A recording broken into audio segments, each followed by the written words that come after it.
What's up, ladies and gents? This is KSigKid coming at you with another Destiny video. Today it's Sunday and we're doing our weekly Q&A session. You know how this goes by now. If you've got a question you'd like me to potentially answer next week, go ahead and leave it in the comment section below. If you enjoyed this video, smack that like button and subscribe to the channel. So as far as gameplay goes, we're actually going to show off this skirmish match that we did last night. Pooch Devil and I were trying to do some Lord Shax's weekly bounties, and we had the one where we needed to get a win in skirmish. So that wasn't exactly ideal, we weren't exactly thrilled by that, but we jumped into skirmish and this is the match that followed. One of the interesting things, and I wish I could just show you guys the audio that was going on, was as we were going through the entire match, we basically came up with an idea that we really needed to avoid the sniper lanes. There was one person with a sniper that was pretty much kind of making life miserable, and what I said was anytime we could see him on a radar, we needed to basically avoid him because the other two guys were just rushing balls to the wall in on us. And I felt like as a team of three we would be able to take down the other guys while avoiding the sniper, because the sniper definitely wasn't rushing in all that much. And that ended up working out in our favor, and we were pretty much able to work as a team and grind our way through it. Also, of course, Devil and I were using sidearms, so it's not like we were going in here very sweaty. So we just had to do what we could in order to get this victory. As far as the questions, we're going to start off with Ryan asking me what my favorite Banshee weapon is. And you can see it right here on the screen. Well, I guess not anymore, but it was right on the screen. The Arminius D. The Arminius D that I got a few weeks ago, it's got to be my favorite. I'm a big fan of auto rifles in general. I really like the high rate of fire ones. They're in a good spot in the game right now. Mine's rocking out that counterbalance and crowd control build, which is really nice. Crowd control kind of gives it that versatility to be used in PvP and PvE alike, so you can't really go wrong with that at all. In fact, whenever I got a 332 primary, I just infused it immediately into my Arminius D. I didn't really even think twice about it, and I definitely don't regret that decision, because it's just serving me well. It's serving me well here in PvP, and in PvE I can go ahead and take it into the Challenge of Elders or whatnot. I still haven't really done the raid for a while, but I'm sure I would take it into the raid over my old raid pulse rifle. So a lot of fun. I'm also looking for the Ufer, and I have a package for that to get one that has luck in the chamber, but no luck just yet. Banshee, hopefully you just bring one soon, because I would like to have one with luck in the chamber. Anyway, moving on to question number 2, we've got Crash Gaming asking about how I feel about the salt that Bungie's taking from this April update. And this is pretty interesting from two different avenues. I can look at this as two different ways that people might be salty. One, they might be salty about the content that's actually out in the update. And two, they might be salty about some of the changes that are actually going on within the update. So as far as the changes, we've talked about some of those PvP changes, some of those ammo changes, things like that.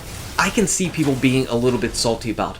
I'm not a huge fan of it at all, to be quite honest with you. I'm not a fan of some of the micromanagement of weapons that's going on, and not a fan of the special changes and heavy changes. To me, I just feel like it's a part of the game.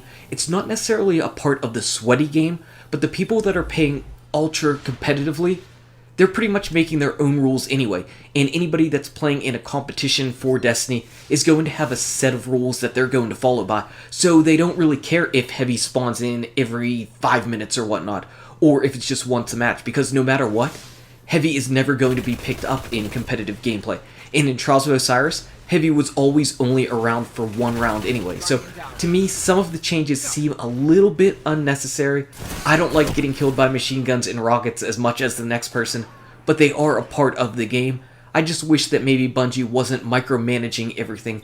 In the special changes, it's a little bit tricky whenever you want to go ahead and do a review or something on a special weapon. You really need to make the most of the special ammo that you do get, because otherwise you're in bad shape, and you definitely cannot swap between weapons, because then you're going to walk away with 0 special ammo, and yeah, that's no fun either. So if I happen to go into a match with a sniper rifle and I'm like, you know what, I can't snipe today, I want to be a shotgun, I gotta wait. I have to wait until a special ammo box comes around before I can actually swap, so don't like that either. Not a big fan of those things. But as far as the content goes, the content is really nice. It's really nice and really rewarding. My problem is, I don't know how much staying power the content actually has. Will this actually take us from now until September when the DLC launches? I find that very suspect and very difficult to believe. we could be coming up into a really dry patch. But for right now, by far this is the most rewarding content we have ever had in Destiny.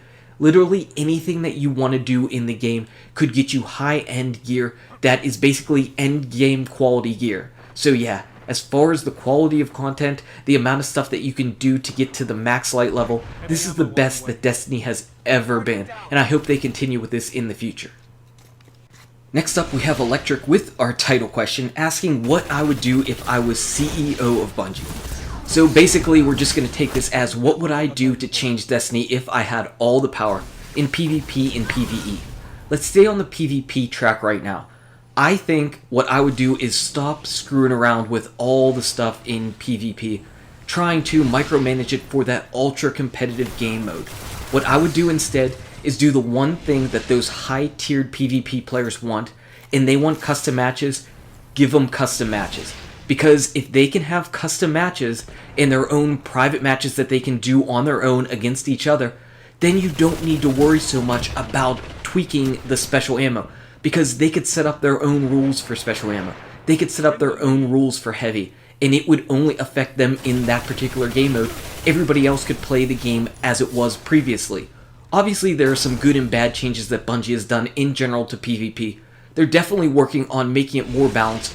Right now, you can pretty much utilize every weapon in the game, which is nice, which is a huge, huge change from how it was in year one, whenever hand cannons pretty much were the only choice, hand cannons or pulse rifle. Now you can pretty much use everything, so that's great. That's great. Things like that are great. Some of the other things, not so great. So I think that if you happen to put the people that want to play those sweaty matches, give them what they want as far as their own custom matches. They can make up their own rules. They won't have to worry about the rest of us scrubs that are running around in PvP Crucible shooting ourselves just having some fun. I think that could help. As far as the PvE side, the big thing I would want to look at if I was Bungie is the raid. I want to look at the raid because everybody says that the Vault of Glass is the pinnacle of Destiny, the pinnacle of the raids, and they're definitely right. Vault of Glass was the most fun, but why was it the most fun? Yes, nostalgia has a big hand in why everybody looks fondly upon the Vault of Glass, but why don't people really want to play King's Fall?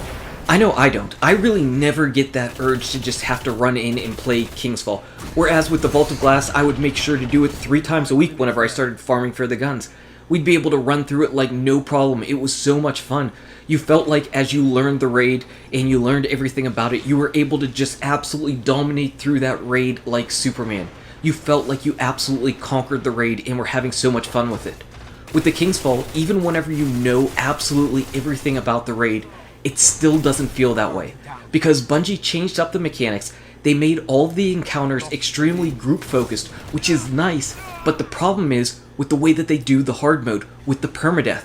You have one person die, the encounter suddenly is near impossible, 2 people dead, and forget about it, you can't even do it. So it's wipe, restart. It's just extremely, extremely frustrating. And you know how I know that it's extremely frustrating and bad? Because one of the pieces of the Vault of Glass that people really did not like at all was the confluxes. Right at the beginning of the Vault of Glass, the confluxes were another encounter that really were dependent on having as many people alive as humanly possible. Now you can obviously do it with a lot less because you're much higher light, but whenever you were on equal footing with it, the confluxes could be extremely difficult and people would get frustrated at that particular juncture of the Vault of Glass.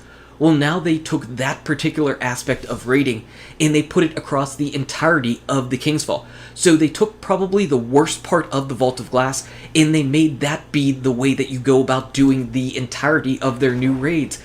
It's just not working right. That's why people aren't enjoying the new raids as much as they enjoy the old one.